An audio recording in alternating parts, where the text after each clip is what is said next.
Mm-hmm. Thank you very much, Irina. It was really nice listening to you. Thank you for your interesting presentation. I hope next year we will be able to meet face-to-face again, you and Elena. Oh, yes. Thank you very much for your very interesting questions. COVID-19 is a great challenge, but I think that we will overcome it. Yeah, let's hope so. Yes. Thank you, Irina. Oh, thank you very much, Elizabeth. Thank you. We will now go on with our next presenter, Jasmina Dordevich. Jasmina, maybe you will correct my pronunciation. From the University of Nice in Serbia. Jasmina is Associate Professor at the Faculty of Philosophy of the University of Nice in Serbia. She teaches English for a specific purpose. Her academic interests include the study of translation, digital media discourse analysis, computer-assisted language learning, etc. She's also a sworn court translator and interpreter. So we continue with the same topic that has just started by Irina. Jasmina, the floor is yours. Thank you. Thank you very much, Elisabetta. I hope that everybody can hear me. I'm just checking. Okay, wonderful. Thank you. I would like to present a presentation regarding fan translation and about its potential pedagogical implications for translation trainees in the digital space.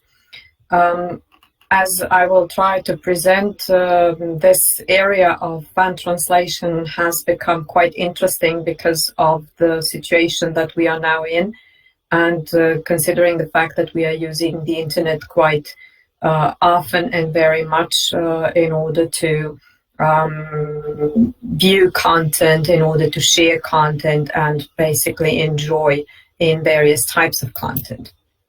So to start, I would like to introduce some key concepts that should be considered when regarding fan translation. The first thing to consider, and the most important thing in this introduction, is related to new directions and trends in the study of translation. So the concepts within these new directions and trends are that there is more interdisciplinarity now. So translation studies are basically connecting and collaborating with other disciplines, not only within linguistics, but also within other scientific fields. Then there are new trends regarding types of translation. So fan translation is one form, but we can also talk about community translation, also quite a new form of translation. Then we should, of course, regard the fact that translation is moving from the recipient to the translator and no longer only from the translator to the recipient. And as I will present today, there is another direction establishing, which is from recipient to recipient. And the last concept to consider is that the digital space is taking primacy over the non-digital one, because obviously we are living the digital age and we know what is happening at the moment. Some aspects or some facts about the background for this study, for this presentation, is that the World Wide Web enables a new level of connectivity, and it means that new virtual communities are being formed, so people connect, congregate and work together, create volunteer networks, initiate actions, perform tasks, raise awareness, mediate between and among users, or even if necessary, build translation networks. So this is basically meaning that people can communicate via different platforms, most often by social networks, and establish different relationships and form new communities. So when potential consumers of translation double as translation producers, we can talk about fan translation. And the definition provided by O'Hagan is that it is a network of individuals who are not professional translators, but are driven by their enthusiasm to help the dissemination of specific content, for example, instructions for a video game, dialogues in an animated video, and similar content. So fan translation means, in other words, that people who enjoy some common content come together and translate the content for other users from other communities who may not know the language of that particular content. It all started with video games, to be honest, and parallel to it, it started with Japanese anime, the web cartoons that are getting more and more popular. But now we can see that other digital types of contents are being shared via fan translation as well. If we are to compare the positive and the negative aspects about fan translation, we can say that the positive aspects are that it enables the translation of very specific content that otherwise would not be translated, presumably not be translated, such as video games and webtoons, because people mainly assume that those who want to play video games and who want to enjoy the webtoons would probably or are expected to know the language of that content. Another positive aspect is also that it is a translation provided by the consumers for the consumers. So it means that those are people from the same community, but they are not sharing one language. In order to understand the content, they then translate the content to the languages of the members of the community. And another very important and positive aspect is that it relies on open source software, which is much more economical. However, there are negative aspects which should not be neglected. So we have the first negative aspect that fan translation is observed, deemed, considered often unreliable and of low quality. This unreliability and low quality is basically a result of the lack of coherence and cohesion, which is more or less a natural result, considering that if 10 or 12 people, 20 people work on a single content together and they are not in the same context sitting together or in the same room, so they cannot communicate regarding the strategies, the techniques that they apply for the translation. So the lack of coherence and cohesion are basically inevitable. But this could be, of course, overcome if there were some post-production or post-editing or some quality check. And that is why fan translation should be introduced into translation courses, because then it would get onto the level of more professional translation, and post-production, post-editing and quality check would be provided as part of the translation process. In order to let's say, enable this introduction of fan translation in translation training, certain aspects regarding translation training should be considered. I have here sorted out only 3 of those most important aspects regarding the process of education, and those are the basic aspects of any syllabus that we create for any curriculum that we build. So those are the objectives, outcomes, and the content. Of course, there are other things to consider, but these 3 should be observed as most important. As far as objectives are concerned, we should, of course, include the necessity of recognizing the type of text, then, of course, the use of techniques, strategies, and methods. We should be able to teach our students to familiarize with problem-solving strategies. Also, another very important thing are the outcomes. So we should be able to predict that our students are able to apply theories and approaches, that they can make appropriate decisions while analyzing the source text, which is the first step in any translation process. Then they should be taught how to explain the problems based on specialized terminology, meaning that if they are translating an animated cartoon or an animated show, then of course they should be able to use the appropriate translation terminology, specialized terminology. They also should be able to, should be taught how to offer solutions for problems, and most importantly, be open to criticism, which would be something inevitable and passed by reviewers and language professionals when they do the quality check and the post-production procedure.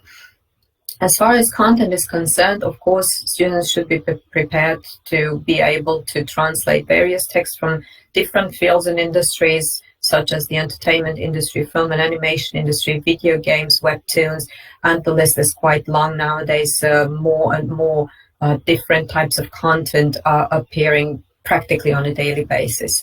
And another aspect regarding content is that there should be a wide range of multimedia content shared in the digital space, and of course students should be taught how to deal with it. So if we'll take a look at this list, as I said earlier, this is a list comprising basically any syllabus, and we think of these aspects when we create and design a syllabus for any course. And as far as fund translation in translation training is concerned, then we should take into consideration also aspects that are related to the equipment, to the software, to connecting people, to helping them collaborate in the digital space. So there are many more aspects to consider regarding fan translation. Even if we consider the current situation where people are connecting just in the same way as we are now, because this is some kind of collaboration as well in the digital space. We are all in different parts of the world and working together in this conference. So it's a marvelous illustration of how students could be working together also within a translation project. So fan translation should not be excluded from that kind of education. I would now like to refer to some pedagogical implications regarding fan translation. So it goes without saying that translation studies should be involved in the development of curricula and or syllabi design. There should be more focus on modern approaches to the translation of content other than literary and non-literary text in the traditional sense that we are aware of now, such as I mentioned, web content in its broader sense, including video games, webtoon, cartoons, online commercials, banners, pop-ups, and all those various types of content. Also, there should be an attempt to focus translation courses on providing skills and competences related to working in a crowd or community. Fan translation would be one aspect of this community translation. And of course, we should train translation students to analyze, understand, and translate online and offline content from a wide range of products of modern culture. I would now like to illustrate with one example what it means to be involved in translation of content that does not refer to the traditional difference between literary and non-literary text. So as you can see, this is a screenshot taken from an animated show for children. I don't know how much you are aware of this. If you have children that are up to the age of teenagers, then you might have watched this cartoon, so this animated show. It's Alvin and the Chipmunks, and I've deliberately chosen this because this particular scene was a motive for me to initiate a very important research that I published just a few months ago related to multimodal translation, because multimodality is also an aspect that should be considered in modern translation studies. And what I wanted to illustrate with this example is we have now Alvin sitting here at the table, and those who watch the show know that Alvin goes nowhere without his cap. A few moments earlier in this episode, he actually gave his cap to a child who was very much a fan of Alvin, and Alvin just wanted to humor the child and gave his cap to the kid. However, once he realized that he had no longer had his cap, he realized immediately that he had lost his mojo. Now he says, 22 baskets. I missed 22 baskets in a row. Something crazy is going on. I think I did lose my mojo.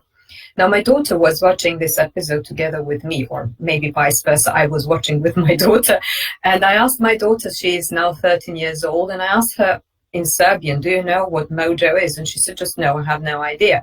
And I said, but do you understand this episode? And she said, okay, I know that he just gave his cap away and now he's unhappy about that.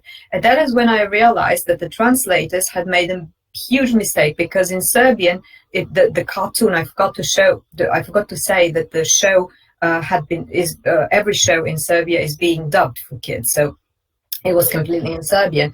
And then I realized that other children might as well not have understood this, and I just started thinking, what is the purpose of this episode and many other episodes if the child does not understand what mojo is? So the whole episode is gone. The meaning of the episode is missing, because the title of the episode is Alvin is losing his mojo. So you can understand how what the implications here are. If we start from the assumption that if somebody's translated this particular episode with the knowledge of mojo as a particular culture-specific term, as a term which should be adapted to the target language, with the fact in mind that a multimodal approach might have helped, with the fact in mind that the target audience are teenagers, kids who might not know the meaning of so many different implications here, and all these problems would have been handled if fans had translated this particular episode or any episode with a problematic term occurring in a cartoon, in an animated show, in a video game, etc. So the point here is that fan translation can in fact contribute to translations where professional translators might not be professional enough, so to say, because they lack the knowledge of approaching the target audience in a particular way. I'm not saying that bad translators translated this particular episode. I'm just saying that the translators didn't pay enough attention to this particular term mojo. And this is not the only example. So I have many more examples, but I don't have the time to illustrate them. So in order to just say a few, just to wrap this up, new directions are needed both in research and in practice. This is, of course, a fact that goes without saying.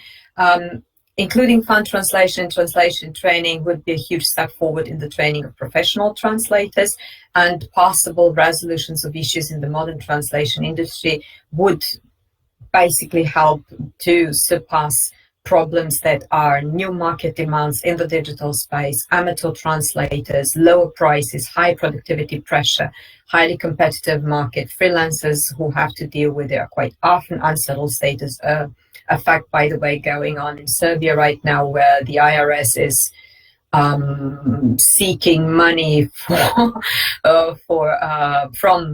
freelancers. Technologization is extremely fast, etc., etc. So many problems existing at the moment could be handled and surpassed by introducing fan translation as a legitimate, let's say, orientation within translation training. Thank you very much for your attention. Thank you very much, Jasmina. I learned a lot through this presentation. I didn't know about these fan translations, and I think it's a new world to explore. Very interesting. Are there any questions? Thank you. Thank you. Thank you all.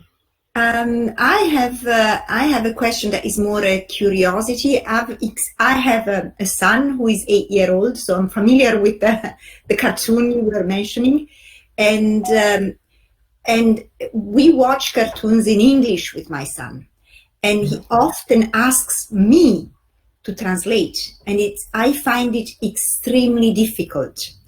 But apart from this personal issue, I was wondering, how would you address the problem of translating words like the one you were mentioning, or sentences that are used in a very specific cultural context into other languages? I think this is really very difficult. Do you think maybe a collaboration between professional translators and fan translators would help, or what do you think? Well, I definitely think that the collaboration between professional translators and fan or community translators would be a huge step forward. But as far as culture-specific terms are concerned that you just addressed, I implemented kind of a strategy for my students to apply when they come across a difficult term, a culture-specific term. What I taught them was to apply a cognitive and cultural approach. So what I mean when we talk about this cognocultural, if you want, approach, is that you take a specific term that is difficult, that you know what it is, but you don't know how to translate into your target language. You just translate it literally. Then you insert the words into the search bar of Google. I'm a huge fan of Google, so you may, of course, use another internet search engine. And then you just insert this literal translation and you look at all the hits that you get from Google. It is marvelous what a search engine can do, because it will suggest various combinations that might trigger your cognitive processes to relate to the culture of your target language, and then find the very good and very, let's say, specific term. Now, this would be a technique to apply for professional translation situations. But of course, when your son asks you, you cannot always consult Google to see what term to use. The best way, that is also something that I always teach my students, is talk to your target community. Because if a child is your target audience, then the child should tell you what the meaning of this word is. You just explain it to him or her, and then you will get a marvelous solution, because the member of the community who is the recipient of the content of the particular content is the best translator, because it is his mind, his cognitive capability. I'm talking about your son, but it can also be a girl. It is their mind, their cognitive and cultural level of knowledge that will give the exact term that you need. And I have seen, when I ask my children, that they provide marvelous solutions for cartoon translations more than once, to be honest.